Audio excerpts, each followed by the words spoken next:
তথ্য পাচারের মাধ্যমে তিতাসের মানিককান্দি গ্রামের একটি পক্ষ নিঃশেষ করার পায়তারা।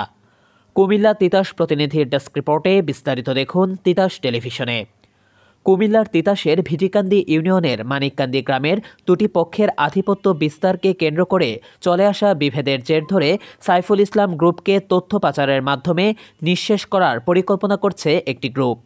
সরেজমিনে গিয়ে জানা যায়, দাসকান্দির শাহ আলমের ছেলে সোহেল সাইফুল গংরা কোথায় যায়, কি করে সব তথ্য আবুল হোসেন মোল্লা গ্রুপের জাহাঙ্গীরকে হোয়াটসঅ্যাপে জানায়।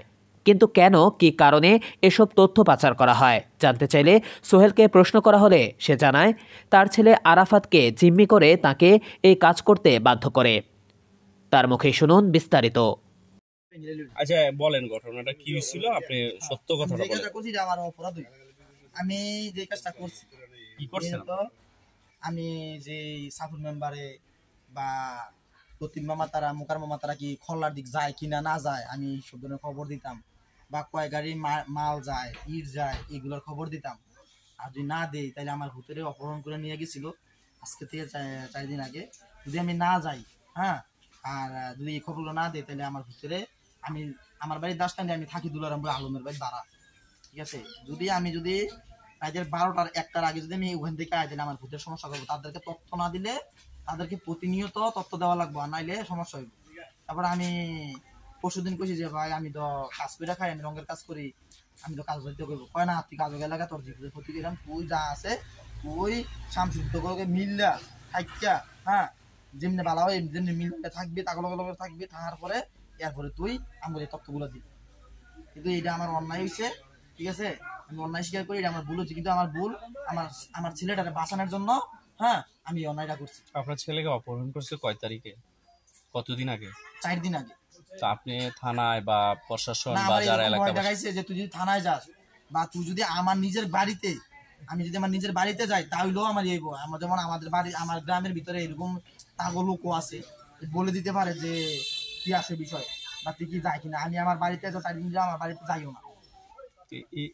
যে কে আপনাকে ফোন করে জানাইলো যে আমার অপহরণ করার আমার জিন্নারে, ঠিক আছে, আমার তার মামা রাখতাম বা তার দিকে আমি কাজ করছি, রঙের কাজ করতাম ধরতাম, এই জিন্নারে আমার ফোন দিয়ে কথাটা কইছে। তারপরে সকালবেলা ফোন দিচ্ছে, আমার ফোন দেওয়ার পরে আমি কইতেছি এত সকালবেলা ফোন দিয়ে আবার এই কথা কইছে, তাহলে আমার বউর আমি পাঠাইছি যে মাথা হাত গিয়ে দেখো মসজিদ গিয়ে আমার ভিতরে আসেন, অন গিয়ে দেখেন না। পরে তো মনে করেন আমি চতুর্থ শ্রেণীর বিচার শুরু করছি, আমার এই বাড়ি, আমার শ্বশুর বাড়িতে আমার চতুর্থ শ্রেণীর বিচার শিখে পাই না। তারপর আমার ফোন দিচ্ছে যে তুই এরকম করলে তাহলে তোর ভিতরে ছেড়ে মানাই তোর ভিতরে ফাইতি না আর বিচারে।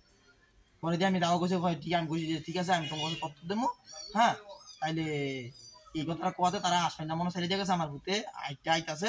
এরপর আমিও দড়িকান সামনে গিয়ে আমি আমার ভূতের গেম দিয়েছি। জিন্না হয়েছে তাহার আলী বেটার পোলা, এই দুলারামপুরে। তার সাথে কি আপনার আগে কোনো সম্পর্ক আছে? আগে সম্পর্কে তাকে বাড়ির বাথরুমের বিল্ডিং এর কাজ আমি রঙের কাজ করছিলাম, এবং কি যে সময় আগুনলা ক্ষমতা ছিল বা তারা সবসময় আওয়াজ হবে, তো আমি ওই জায়গায় জগৎপুর ইসবের বাড়ির সামনে ডেজার ফিটিং করছিল, ওই ডেজারে আমি মোটামুটি 1.5 বছর চাকরি করছি। ওখান থেকে তারা ওই যে টাকা পয়সা আনতো বা আমার মালিকের সাথে কথাবার্তা করার লেগে আমার ফোন নাম্বারটা তারা নিয়ে রাখছে। আচ্ছা, আপনি কতদিন যাবত তাদের এই তথ্যগুলা পাচার করছেন? তাদেরকে আমি তথ্যগুলো পাচার করছি বলতে আমার ছেলেকে যেদিন থেকে নিয়েছে ওই দিন থেকে শুরু। এর আগে কত তারিখ? এই আজ থেকে 4 দিন আগে, তো আজ 14 তারিখ, মনে করেন যে 9 তারিখ। 9 তারিখে। আচ্ছা, এর আগে তো ওই যে মানিককান্দির লতিফ ভাই নামে একজন অপহরণ হয়েছিল, সেই বিষয়ে আপনি কি জানেন? সেই বিষয়ে আমার একবার জিন্নান মিয়া ফোন দিছিল যে তুই খবরটা কই যাবি, হ্যাঁ কই থাকে বা না থাকে। আমি জানি আমি মানিককান্দি যাই না, আর মানিককান্দি যাই না, আমি কাজ করি, আমি সামদিনা কাজ করি, কাজের থেকে আমি দুলামপুর থেকে আর আইতে তো খাই 3 রুমে সকাল হতে আমি দাসকান্দি যাই, ঠিক আছে। আমি 9:30 থেকে আমি কাজের আগে, হ্যাঁ, যেদিন কাজ এদিন বাড়িতে কইতে আমি দুলামপুর থেকে আমি যাই কাজ, এতটুকুই। মানে আপনি ওই বিষয়ে সম্পৃক্ত না, জড়িত না? না, আমি জানি না। আমি বলছি যে আমি মানিককান্দি যাই না। জিজ্ঞেছিল যে কি তুই জানোস কিনা বা তুই কোন যায় আমার শিখতে পারবি না। আমি দেন আমি তো মানিককান্দি যাই না, আমি এটা কইতাম না। আচ্ছা, এই যে লতিফ ভাই যে অপহরণ হয়েছিল এটা জানছেন কিনা পরে? হ্যাঁ, এটা জানছি। কেন ওই লতিফ মামার লগে আবার আমার একটা ছিল ফেসবুকে, তারা আসবেন না খাওয়াটা খাওয়াইছে, ঠিক আছে, ওই বিসমিল্লাহ হোটেলে। এটাও আমি দেখছি আমি লাইক টাইক করছি। এবারে মনে করেন যে এরপরে কিছুক্ষণ পরে আবার সোরাফের আইডি থেকে, সাবুন মামার ফোলার থেকে একটা আইডি থেকে আমার একটা ইয়ে আইছে যে এই লতিফ মামার নাকি বলে অপহরণ করে নিয়ে গেছে, এতটুকু আমি বলতে পারি, এটা আমি ফেসবুকে দেখছি। আচ্ছা, আরেকটা বিষয়, আপনার ছেলেকে যখন অপহরণ করলো বা হুমকি ধমকি দিল, আপনি তো যেই কাজগুলা তথ্য পাচার করছেন বা স্পাই বা গুপ্তচর ভিত্তি করছেন, এটা অন্যায় হয়েছে কিনা আপনার? হ্যাঁ অবশ্যই আমার অন্যায় হয়েছে। তাইলে আপনাকে যে হুমকি ধমকি দিল বা এরকম করলো, তা আপনি থানায় মামলা করলেন না কেন? থানায় মামলা করলে তারা আমার ছেলের মাইরে দেবে। আপনার ছেলেকে ছাড়ছে কবে? ছাড়ছে, এদিন কি ছাড়ছে, কিন্তু কি আমি ছাড়ার পরে আপনি তখন মামলা করলেন না কেন? তারা মসজিদ নিয়ে কিরা কাটায় যে তুই মসজিদের ভিতরে ঢুকে কিরা কাটতে হবে, কিরা কাটতে তুই কবি যে তুই থানা যেতে পারতি না বা কারো তুই কইতে পারতি না, তুই তোরে যে জন্ম দিছে, আমি আমার যে জন্ম দিছে আমার মারে আমি কইলি। আচ্ছা, আপনি যে এই কথাগুলা মিথ্যা বলতেছেন না, এটা কিভাবে? এই যে আমার একটা ছেলে আছে, হুম, হ্যাঁ আমার ছেলেকে ছুঁয়ে আমি বলতেছি, আমার একটা ছেলে, আমার এই দুনিয়ার ভিতরে আমার একটা ছেলে বাদে আর একটা মানে মেয়ে আছে, আর মেয়ে বাদে কই।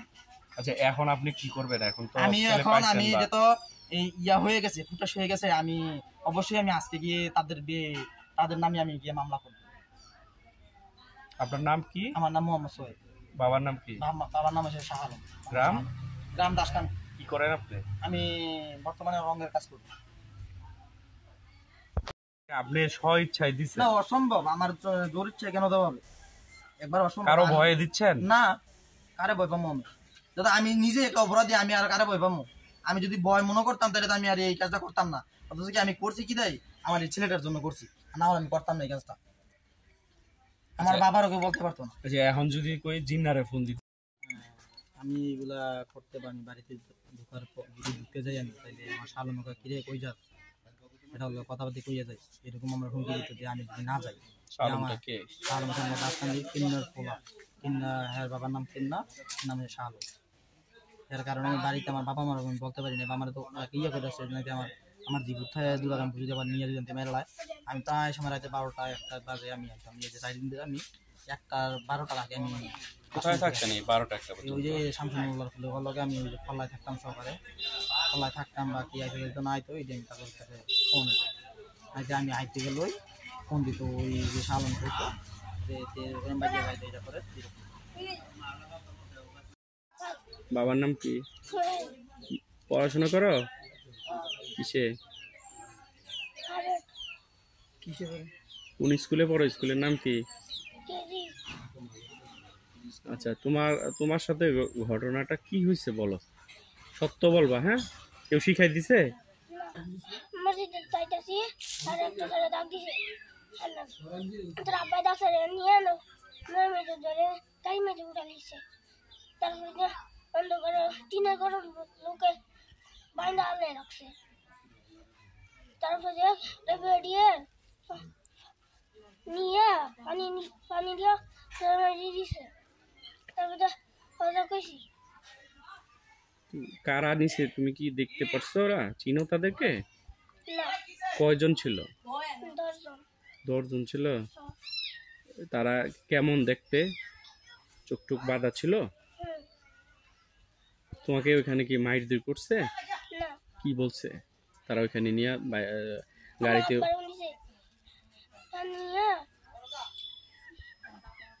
হ্যাঁ, কাকে ফোন দিছে? তোমার আব্বুকে? কি বলছে ফোন দিয়ে?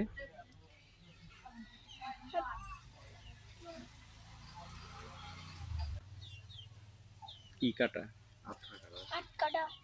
সে নিছে?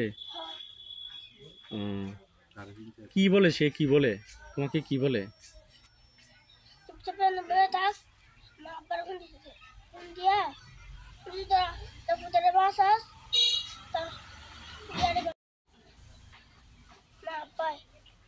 ছাইরা দিছে তারা? কোথেকে আনছে? আশ্বিনের থেকে ছাইরা দিছে।